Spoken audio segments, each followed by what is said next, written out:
के तालाब में मगरमच्छ दिखने से ग्रामीण खौफ के साए में जी रहे थे, जिसकी सूचना वन विभाग को दी गई और सूचना पाकर पहुंची वन विभाग की टीम ने काफी मशक्कत के बाद मगरमच्छ को पकड़कर उचित स्थान पर छोड़ दिया।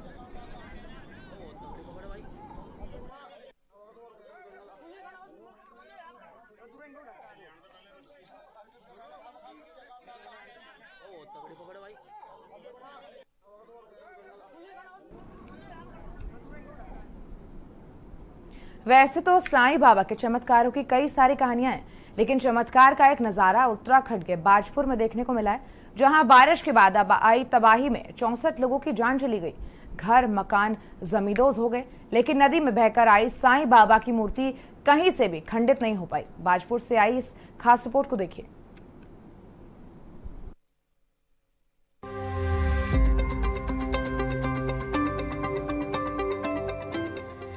पहाड़ी और मैदानी क्षेत्रों में हुई बारिश ने हर जगह त्राही त्राही मचा रखी है, तो वहीं पहाड़ों पर हुई भारी त्रासदी ऐसे जख्म छोड़े हैं जो कभी नहीं भरने वाले। लेकिन इस आपदा में भी धार्मिक आस्था का एक अलग नजारा देखने को मिला।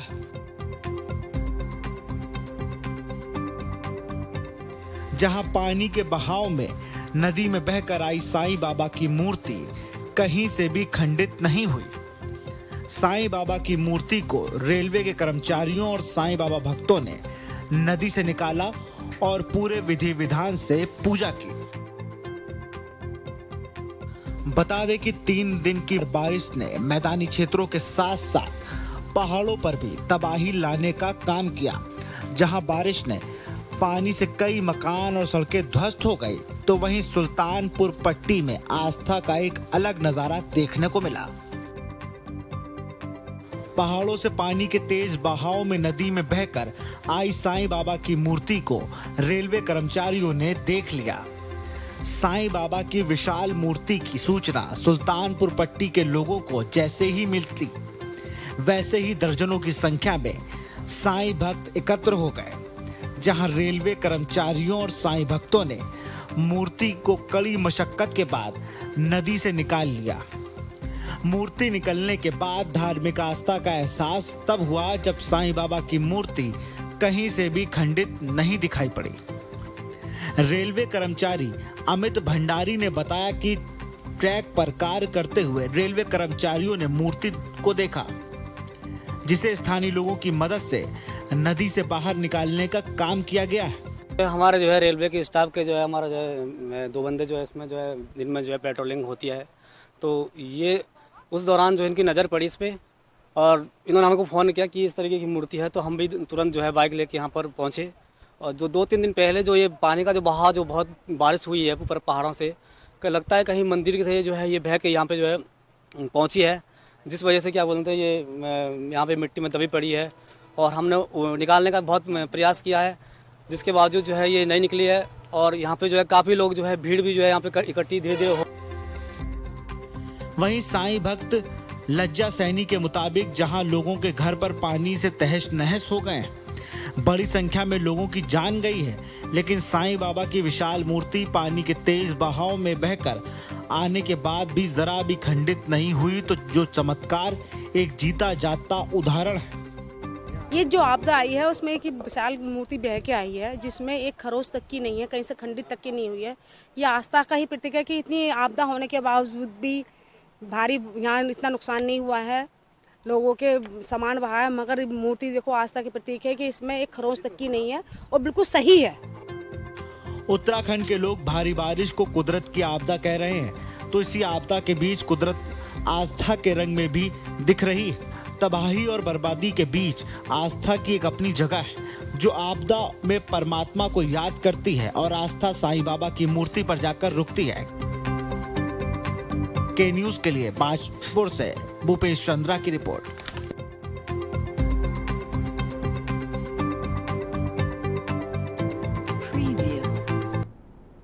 देवभूमि उत्तराखंड में हुई आफत की बारिश ने अपने पीछे कई बुरे निशान छोड़ दिए हैं। इस दैवीय आपदा में अब तक 64 से ज्यादा लोगों की जान ले ली गई है और जबकि 20 से ज्यादा लोग गंभीर रूप से घायल हुए हैं। इन सबके बीच सीएम पुष्कर सिंह धामी लगातार एक्शन मोड में जनता तक सरकारी मदद पहुंचाने का हर संभव प्रयास कर रहे हैं। कुल मिलाकर दैवीय आपदा को तो नहीं रोका जा सकता, लेकिन मुख्यमंत्री की सतर्कता ने जनहानि को कम करने का प्रयास जरूर कर दिया है। देखिए ये खास रिपोर्ट।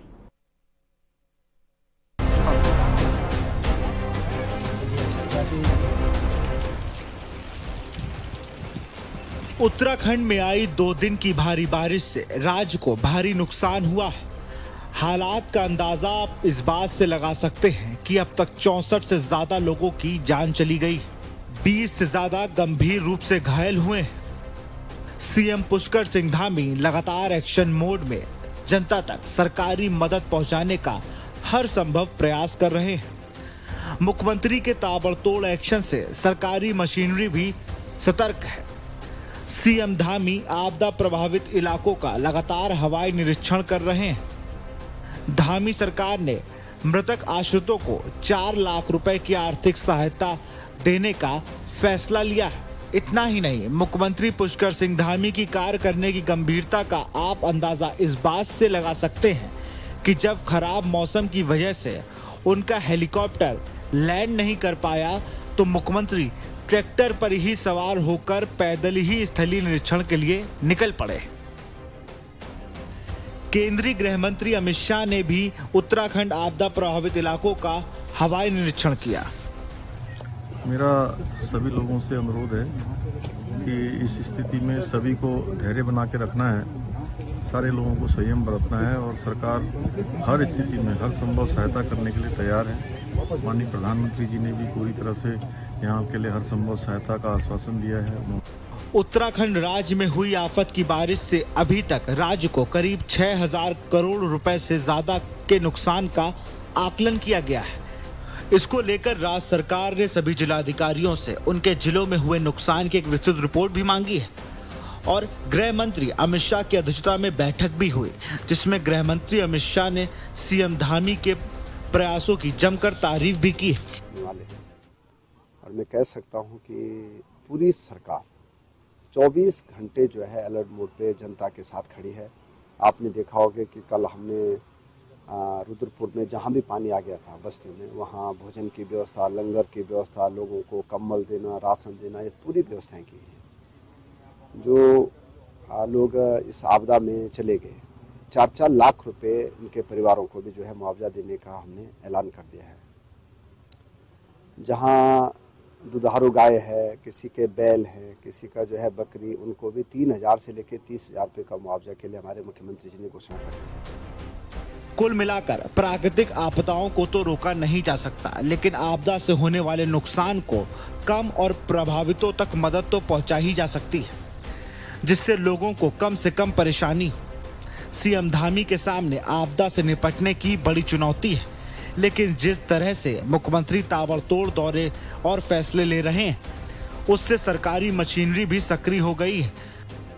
वहीं सीएम धामी ने आपदा में मारे गए लोगों को 4 लाख रुपए की आर्थिक मदद का भी ऐलान किया है। देखना होगा कब तक राज्य इस तबाही से उबर पाता है। उत्तराखंड में भारी बारिश के चलते 54 लोगों को अपनी जान गंवानी पड़ी है। वहीं 19 लोग इस आपदा में घायल हुए हैं और मुख्यमंत्री पुष्कर सिंह धामी ने जो ये बारिश की चेतावनी दी गई थी, तभी से सभी विभागों को अलर्ट पर रखा गया था, रेड अलर्ट जारी कर दिया गया था, सभी स्कूल बंद कर दिए गए थे। उसके बावजूद भी जो आपदा जैसे हालात उत्तराखंड में बने, उसका मुख्यमंत्री पुष्कर सिंह धामी ने हवाई निरीक्षण भी किया था और सभी जो विभागों को दिशा निर्देश दिए हैं, जो एनडीआरएफ है, एसडीआरएफ, वो लगातार रेस्क्यू ऑपरेशन भी कर रहे हैं और कहीं ना कहीं जो मौतों का आंकड़ा है वो लगातार बढ़ता जा रहा है। शुरू में 47 का आंकड़ा सामने आया था, उसके बाद अब लगातार 54 जो नया ताजा आंकड़ा है वो 54 का हो चुका है। वहीं आज जो केंद्रीय गृह मंत्री अमित शाह यहां पर पहुंचे हैं और वो हवाई जो मुख्यमंत्री पुष्कर सिंह धामी के साथ हवाई निरीक्षण करेंगे और उसके बाद बैठक करेंगे कि किस तरह से ये जो आपदा के हालात हैं उनसे निपटा जाए। और मुख्यमंत्री पुष्कर सिंह धामी ने जो आपदा में जो मरे हैं लोग, उनके परिवार वालों को आर्थिक मदद 4 लाख रुपए की आर्थिक मदद देने का वायदा किया है। अब देखने वाली बात होगी कि आगे ये जो आंकड़ा है वो कितना बढ़ता है। अपने सहयोगी लईक अहमद के साथ मैं दानिश अली, के न्यूज इंडिया, देहरादून।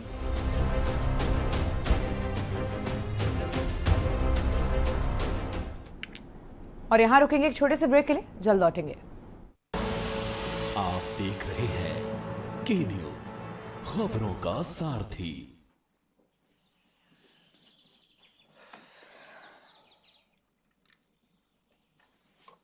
मैं शिवी, एक आर्किटेक्ट और दिल्ली गवर्नमेंट के एजुकेशन मेंटर भी। मैं जब मेंटरशिप प्रोग्राम से जुड़ी थी, बहुत लोगों ने पूछा ऑफिस के साथ कैसे मैनेज करेगी, तो मैंने कहा चाय बनाते बनाते यहाँ 10 मिनट में मेरी चाय बनेगी और उतने में मैं एक बच्चे के एजुकेशन मेंटर बनके उसको अच्छे से गाइड कर सकती हूँ, उससे कंफ्यूजन्स दूर कर सकती हूँ। 10 मिनट मैं अपने देश के आने वाले कल को दे सकती हूँ। हाय श्रीदी। हाय अभा।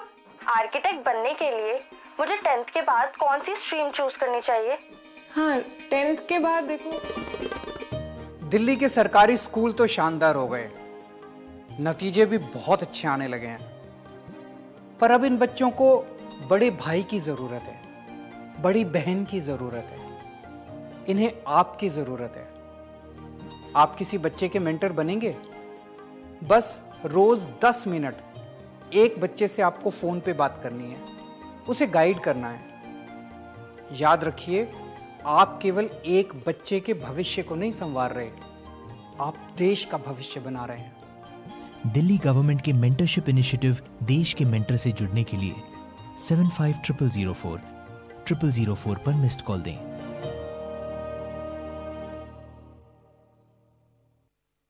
पर ये दिल है कि चख रहा है उन्हीं अल्फाज़ों का दूर कितना भी जाओ, इस जुबान से दूर ना जा पाओगे। विमल, बोलो जुबान केसरी।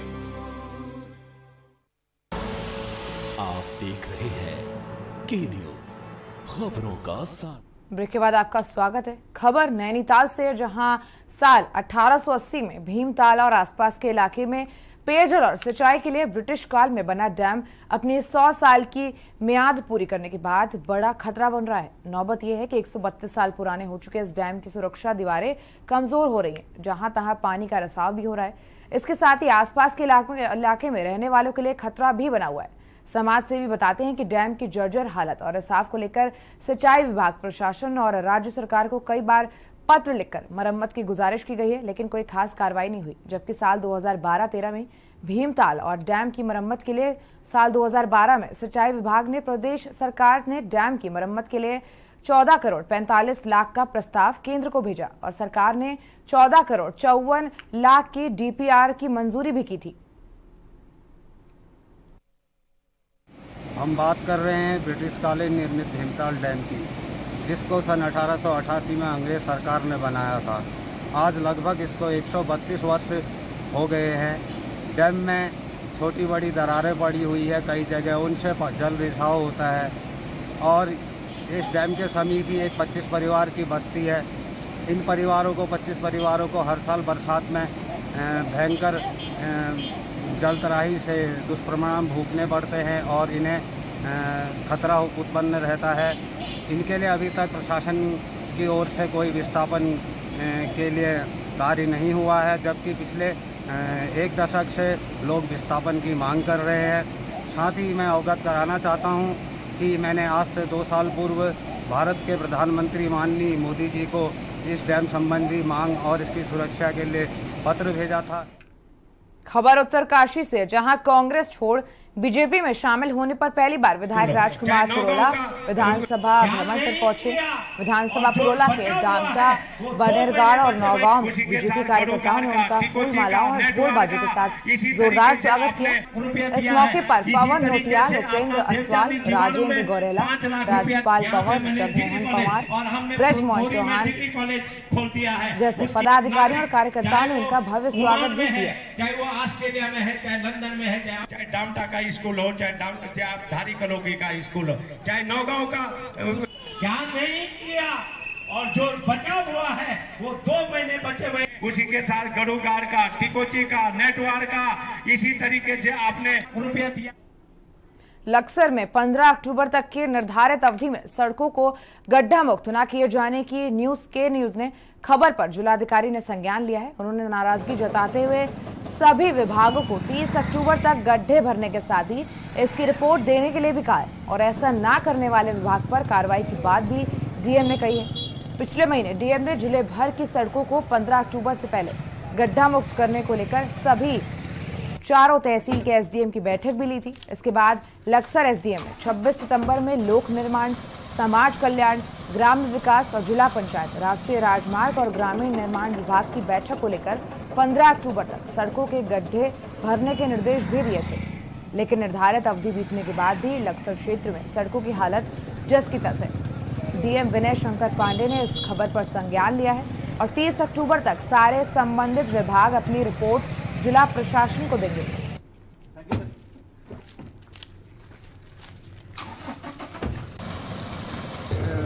शासन की तरफ से पीडब्ल्यूडी डिपार्टमेंट की तरफ से निर्देश दिए गए थे कि किसी भी विभाग की सड़क हो लेकिन उसको 1 माह के अंदर गड्ढा मुक्त किया जाएगा और ये इसकी मियाद 31 अक्टूबर को पूरी हो रही है। इस संबंध में सभी एसडीएम्स को मेरी तरफ से निर्देश दिए गए थे कि वो लगातार इस पर वॉच रखें और इसकी समीक्षा हम लोग अगले 2-3 दिन में करेंगे कि कितनी गड्ढा युग जिसमें सड़कों में गड्ढे थे उनकी संख्या कितनी थी और उसके सापेक्ष कितनी सड़कों पर काम हुआ है वो गड्ढा मुक्त हुई है।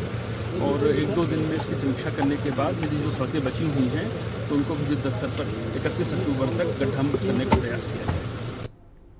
और यहाँ रुकेंगे एक छोटे से ब्रेक के लिए, फौरन लौट रहे। आप देख रहे हैं के न्यूज, खबरों का सारथी। हम सभी जानते हैं कि दिल्ली और उसके आसपास के इलाकों में हर साल अक्टूबर-नवंबर के महीनों में पराली के धुएं से प्रदूषण बढ़ जाता है। सर्दियों में पंजाब, हरियाणा और उत्तर प्रदेश में पराली के जलने वाले धुएं से दिल्ली के करोड़ों लोगों को सांस लेने में तकलीफ होती है। हमारे किसान भाइयों को मजबूरी में अपनी पराली जलानी पड़ती है क्योंकि उनके पास कोई और दूसरा रास्ता ही नहीं होता। अब दिल्ली सरकार ने पराली से होने वाले प्रदूषण को खत्म करने के लिए एक ठोस कदम उठाया है। दिल्ली सरकार ने भारतीय कृषि अनुसंधान संस्थान पूसा द्वारा विकसित बायो डीकंपोजर तकनीक को दिल्ली में लागू कर दिया है। पूसा इंस्टीट्यूट के बायो डीकंपोजर तकनीक से पराली को गलाकर वहीं खाद में बदला जा सकता है। दिल्ली सरकार ने इस तकनीक को लागू कर दिया है और इसका सारा खर्च दिल्ली सरकार उठा रही है। और जब खेत में ही उस पराली का खाद बन जाएगा तो वो जमीन की उर्वरता भी बढ़ाएगा, मतलब किसानों की अगली फसल भी बढ़िया होगी। यही तो हमारे किसानों को चाहिए। और सबसे बड़ी बात, जब पराली नहीं जलेगी तो प्रदूषण भी नहीं होगा। इसमें सबका फायदा है। पहले हमें अपनी पराली जलानी पड़ती थी, लेकिन इस बार हमें ऐसा नहीं करना पड़ा। दिल्ली सरकार ने पराली को खाद में बदलने के लिए हमारे खेतों में ये छिड़काव करवाया। ये बहुत ही आसान था और हमें तो बहुत फायदा हुआ। ये पूरा काम दिल्ली सरकार ने खुद कराया है, हमें तो एक पैसा नहीं देना पड़ा और हमारी पराली यही खेत में ही खाद बन गई है और प्रदूषण भी नहीं हुआ। ये बहुत बढ़िया समाधान है। दिल्ली सरकार प्रदूषण को खत्म करने के लिए युद्ध स्तर पर तो काम कर ही रही है, साथ ही किसानों की सुविधाओं का भी पूरा ख्याल रखा जा रहा है।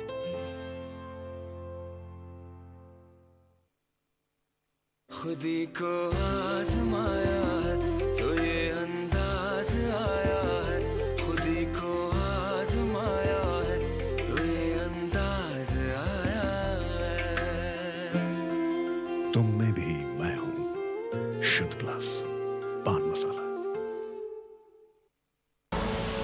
आप देख रहे हैं के न्यूज, खबरों का सारथी। ब्रेक के बाद आपका स्वागत है। खबर उत्तरकाशी से, जहां जिलाधिकारी के निर्देशों पर मुख्य विकास अधिकारियों ने विकास भवन में संचालित कार्यालयों का औचक निरीक्षण किया, जिसके चलते कर्मचारियों में हड़कंप मच गया। निरीक्षण के दौरान अधिशासी और अभियंता जल संस्थान समेत कई कर्मचारी अनुपस्थित पाए गए।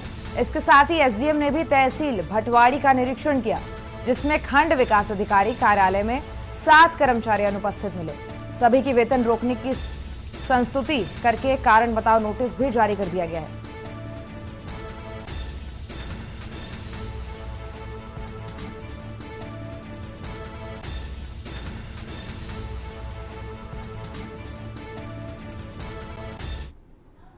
उत्तराखंड विद्यालय शिक्षा परिषद ने परीक्षा परिणाम से असंतुष्ट छात्र छात्राओं को दोबारा आवेदन करने का मौका दिया था।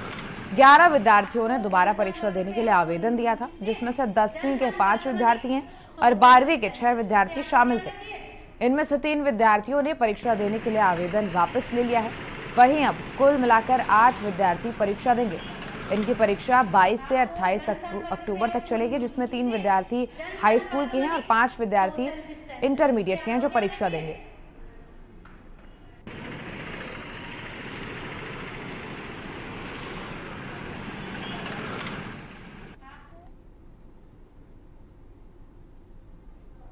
खबर लक्सर से है, जहां देश ने आज कोरोना वैक्सीन के 100 करोड़ के आंकड़े को पार कर लिया है। हरिद्वार देहात क्षेत्र में भी स्वास्थ्य विभाग ने कोरोना वैक्सीन की पहली डोज का लक्ष्य 100% पूरा करने के बाद दूसरी डोज का 40% का आंकड़ा पार कर लिया है। वैक्सीनेशन अभियान के कोऑर्डिनेटर और सीएचसी अधीक्षक डॉक्टर अनिल वर्मा का दावा है कि वैक्सीनेशन की रफ्तार हर दिन तेज की जा रही है। साथ ही डेंगू पर भी पूरा कंट्रोल है और क्षेत्र में अभी तक डेंगू के मामले शून्य हैं। लक्सर सीएचसी प्रभारी और वैक्सीनेशन के कोऑर्डिनेटर डॉक्टर अनिल वर्मा ने यह भी बताया कि डीएम और सीएमओ के निर्देशन में लक्सर, खानपुर और पूरे देहात क्षेत्रों में शासन की गाइडलाइंस के मुताबिक लगातार मेगा वैक्सीनेशन अभियान चलाया जा रहा है और अभी तक क्षेत्र में एक भी मामला डेंगू का सामने नहीं आया है।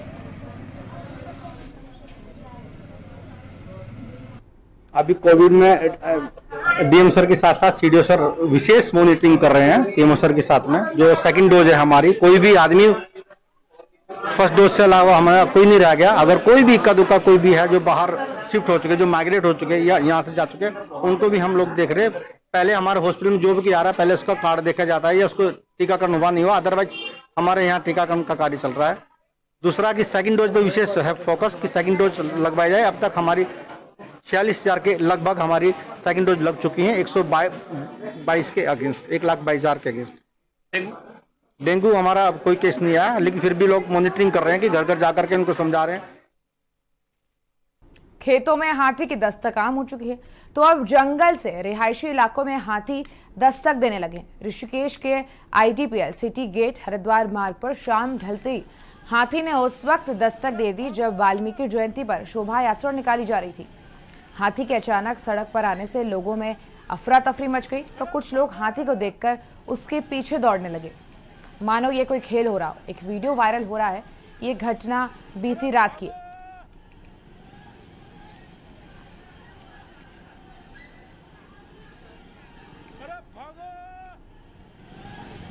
तस्वीर आपको दिखा रहे हैं ऋषिकेश की, जहां रिहायशी इलाकों में हाथी ने दस्तक दे दी। और आपको बता दें, सड़कों पर चहलकदमी करते हुए ये हाथी नजर आया।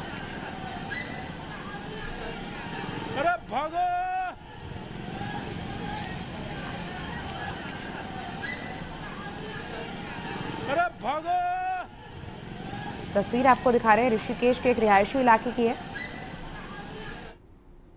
पौड़ी में कीर्तिनगर पुल से एक युवक ने मैक्स वाहन से उतरकर सीधे अलकनंदा नदी में छलांग लगा दी, जिसे देखकर लोगों के होश उड़ गए। वाहन सवार कुछ समझ पाते तब तक युवक कूद चुका था। फिलहाल श्रीनगर पुलिस और एसडीआरएफ और जल पुलिस ने युवक की तलाश कर रही है, लेकिन अभी तक कुछ पता नहीं चल पाया। जानकारी के मुताबिक 29 वर्षीय युवक वाहन में सवार होकर अपने गांव झरकोटी से कीर्तिनगर बाजार जा रहा था। तभी युवक ने कीर्तिनगर पुराने पुल के पास पहुंचते ही अपने वाहन से बाहर निकल गया और सीधे नदी में छलांग लगा दी। मौके पर मौजूद लोगों ने घटना की सूचना पुलिस को दी है। वहीं कोतवाली श्रीनगर एसआई दीपक तिवारी ने बताया कि युवक के पिता ने प्रत्यक्षदर्शियों के आधार और हुलिये के हिसाब से प्रार्थना पत्र दिया है। फिलहाल पुलिस मामले की जांच कर रही है। आज सुबह 9:30 बजे चौकी बाजार श्रीनगर में सूचना मिली कि एक लड़के ने कीर्तिनगर के बगल में पुराना पुल है वहाँ से नदी में छलांग मार दी है। तो उसमें जानकारी ली गई तो मालूम चला कि जिस लड़के ने छलांग लगाई थी उसका नाम कैलाश सिंहवाल है, उम्र इसकी 29 वर्ष है। और इस संबंध में अभी जांच की जा रही है कि किस कारण से उन्होंने छलांग लगाई है। मौके पर एसडीआरएफ और गोताखोरों द्वारा जो है तलाश और अभियान जारी है। खबर मैंगलोर से है, जहां जैसे जैसे विधानसभा चुनाव नजदीक आ रहे हैं वैसे ही सभी राजनीतिक पार्टियों ने अपनी तैयारियां तेज कर दी।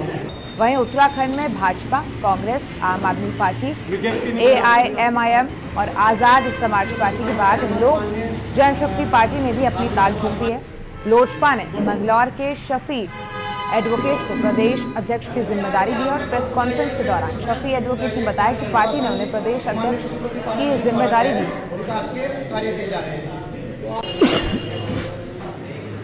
कॉन्फ्रेंस जो है आज इस उपलक्ष्य में की गई है कि माननीय पशुपति पारस जी जो राष्ट्रीय अध्यक्ष है लोक जनशक्ति पार्टी के और भारत सरकार में कैबिनेट मंत्री हैं, उनके द्वारा मुझे प्रदेश उत्तराखंड प्रदेश का प्रदेश अध्यक्ष मनोनीत किया गया है। देखिए अभी समय वाकई कम है, लेकिन हम अपना पूरा दमखम दिखाएंगे और माननीय रामविलास पासवान जी की जो आशय थी और जो उनका विश्वास था और माननीय पशुपति पारस जी का विश्वास है, उसे पूरा करने के लिए हम अपना पूरा दमखम लगा देंगे और पार्टी को यहाँ खड़ा करने के लिए अपने तन मन से सेवा करेंगे और पार्टी को हर सीट पे तमाम 70 सीटों पर लड़ाने का काम करेंगे पार्टी को। खबर देहरादून से, जहां उत्तराखंड में आई दैवीय आपदा के कारण हुए जानमाल के नुकसान के आंकलन और आपदा से पीड़ित प्रभावित परिवारों से मुलाकात के लिए उत्तराखंड कांग्रेस की ओर से 5 सदस्यीय कमेटी का गठन किया गया है, जिसमें पूर्व मुख्यमंत्री हरीश रावत, प्रदेश अध्यक्ष गणेश गोदियाल, पूर्व विधानसभा अध्यक्ष गोविंद सिंह कुंजवाल, उपनेता प्रतिपक्ष करण मेहरा और पूर्व विधायक संजीव आर्य कमेटी में शामिल हुए।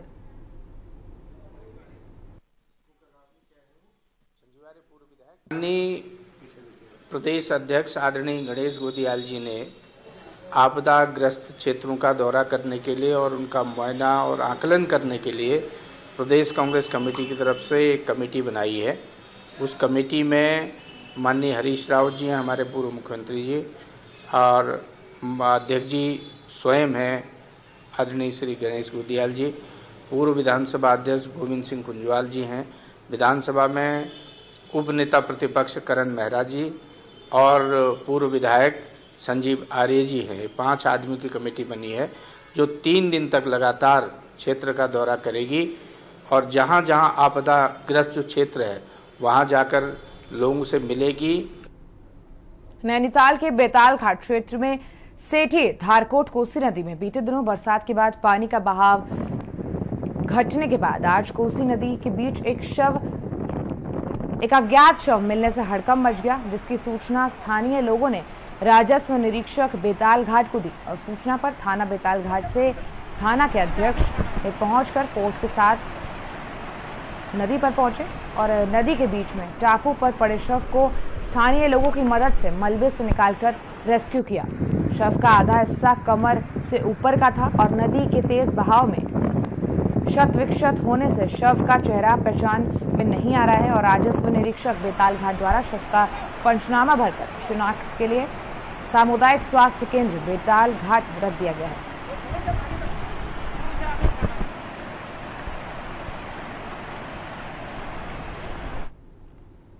डोईवाला विधानसभा के पाड़ी क्षेत्र थाने की स्वास्थ्य सेवा बदहाल है। प्राथमिक स्वास्थ्य केंद्र थानों में 2 बजे के बाद गांव के लोगों को थानों के प्राथमिक स्वास्थ्य केंद्र से रेफर कर देना इस हॉस्पिटल की नियति बन गई है, जिसके खिलाफ थाना क्षेत्र की 26 ग्राम सभा के लोग अब राजस्थान दिवस के मौके पर 9 नवंबर को सरकार और स्वास्थ्य विभाग के खिलाफ अनिश्चितकालीन आंदोलन का मन बना रहे हैं। दिक्कत ये है कि यहाँ स्टाफ सिर्फ 2 बजे तक है, उसके बाद यार कोई सुविधा नहीं, कोई आदमी यहाँ मिलता नहीं। ठीक है, जैसे विशेष यहाँ पर हमें फर्स्ट एड तो मिले आदमी, कोई जो सांप न काट लिया, बिच्छू न काट लिया, कोई गर्भवती महिला है तो 2 बजे के बाद यहाँ कुछ भी नहीं। दुर्घटना हो गया, रोड जो है चालू बहुत ज्यादा है, भीड़ भाड़ ज्यादा रहती है। तो क्या होना चाहिए, क्या डिमांड है? तो डिमांड है कि रात की सुविधा है, यहाँ पर है डॉक्टर यहीं पर है। जैसा कि आपको अभी जानकारी है कि ये अभी हमारे अखिल भारतीय आयुर्विज्ञान संस्थान ऋषिकेश के अधीन ये जो हमारा प्राथमिक स्वास्थ्य केंद्र है काम कर रहा है और राज्य सरकार द्वारा यहाँ पर अपने चिकित्सा अधिकारी और जो जरूरी स्टाफ हैं वो भी निगरानी के लिए रखे हुए हैं और वो भी अपने तय समय में अपना जो उनका काम होता है कर रहे हैं। कहते ये है कि हमें यहाँ पे सुविधाएं नहीं मिलती, 2 बजे के बाद तो खैर डॉक्टर सुविधाएं है भी नहीं और हम ये चाहते हैं कि इस अस्पताल को पीपीपी मोड से हटाया जाए और इस अस्पताल का उच्चीकरण किया जाए, क्योंकि यहाँ पे वीवीआईपी का जनदबाव रहता है। राजधानी से 24 किलोमीटर के आसपास है, एयरपोर्ट यहाँ से 4 किलोमीटर है। अगर कोई दुर्घटना अगर हो जाती है किसी वीवीआईपी के साथ, कोई भी ट्रीटमेंट की सुविधा नहीं है। गयारसपुर के किसानों को पर्याप्त